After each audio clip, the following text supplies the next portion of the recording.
Well, this project for the Museum of Springfield History began, I'd say, Guy, maybe back in the 80s when we were talking about the need to tell the full breadth of Springfield's history.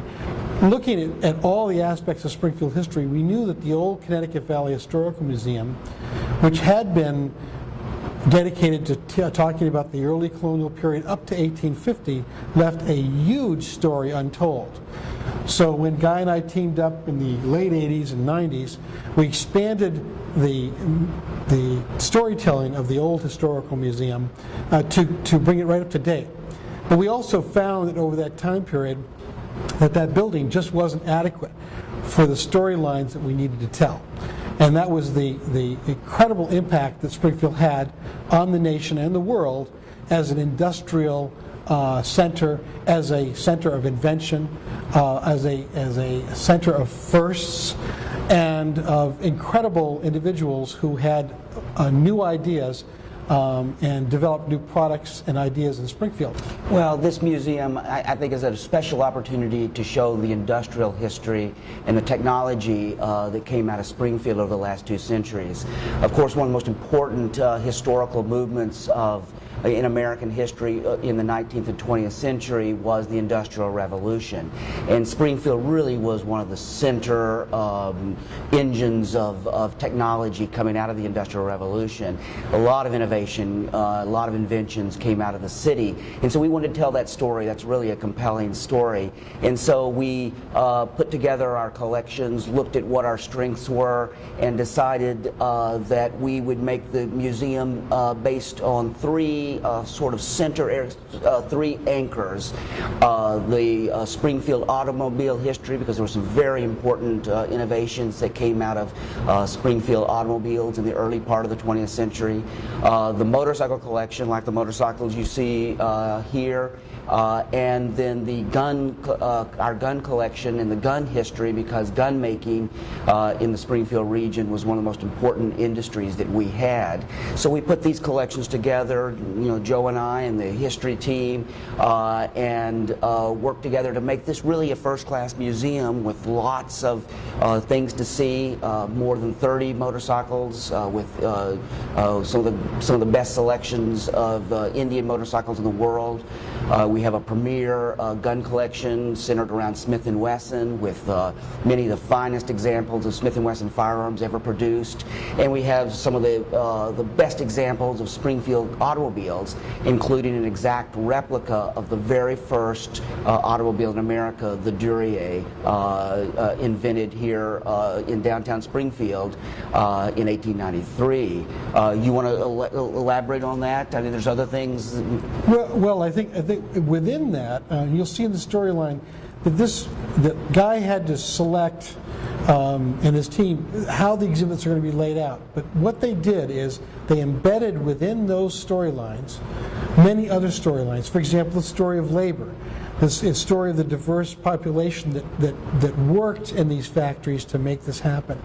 The political scene that set the stage for us to be a dominant factor in the Industrial Revolution.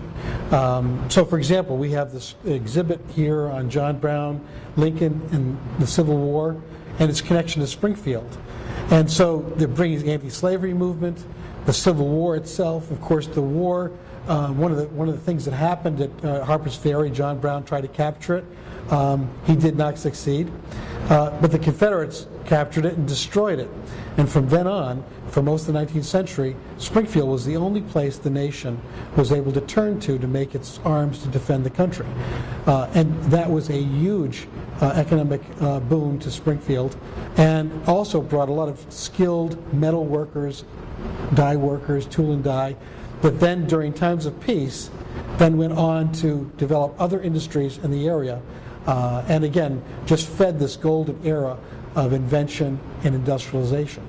Springfield had so many great, innovative inventors and people with really good ideas, business leaders who were very, very good at taking new ideas and making them a successful product. And so companies like Milton Bradley, Breck Shampoo, Absorbing Jr., Westinghouse,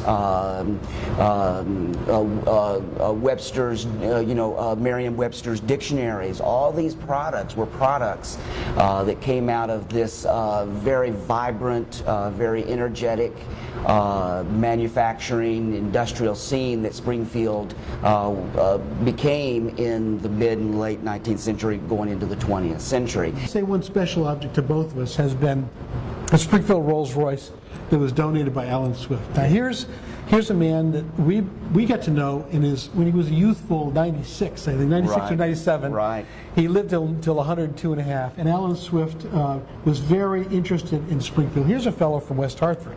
Didn't live in Springfield, but really believed in Springfield and how magical the city was.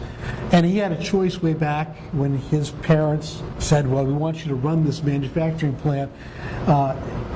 You can pick any car in the United States and we'll buy it for you. And he picked the Springfield Rolls-Royce, and he spent every weekend coming up from West Hartford to watch them build his car.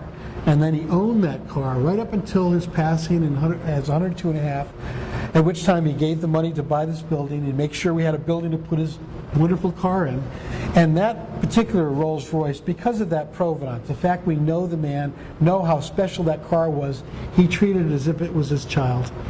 And that the entire Rolls-Royce collecting world knows that car. Special collections we have is the Indian motorcycle collection donated by Esther Manthos. Absolutely. What a wonderful woman. She spent her entire adult life collecting, caring for it, conserving it, researching it, and when she decided she couldn't maintain this day to day, she looked to us to take the entire collection and to be the stewards of this wonderful collection that she assembled over the years. And so we're very proud to accept that. And we have to give a tip of the hat to Esther, who had such a good eye for which ones to collect. Right. So she left that like she was very concerned that it didn't leave the city. And so making sure it came here. And that was part of the challenge. At that point, when she offered that collection, we went to Alan Swift and said, look, we have your car and we have this collection, we need a building. And between Alan and then our board of trustees saying they're willing to raise the money to renovate this building, to create this first-class museum, it made it all happen. But that was those two, the Alan Swift and the Esther Manthos collections, that opportunity we had to step up. The Smith & Wesson collection, over 1,500 firearms. We're going to select approximately 140 guns for the exhibit. I mean, what a wonderful selection to show the legacy of the gun-making industry in Springfield, which was one of the major industries coming out of this region. I mean, again, another research library is very important for students coming in to do research papers, to do further research. That's going to be a great resource, and it's going to be all contained here in one building. They'll be able to see exhibits and then go right downstairs to do research, and I think that's really key, a real key element of what we want to do. We want to reach out, we want to be an educational experience as well as a very entertaining, enjoyable experience for the whole family to come and see and enjoy.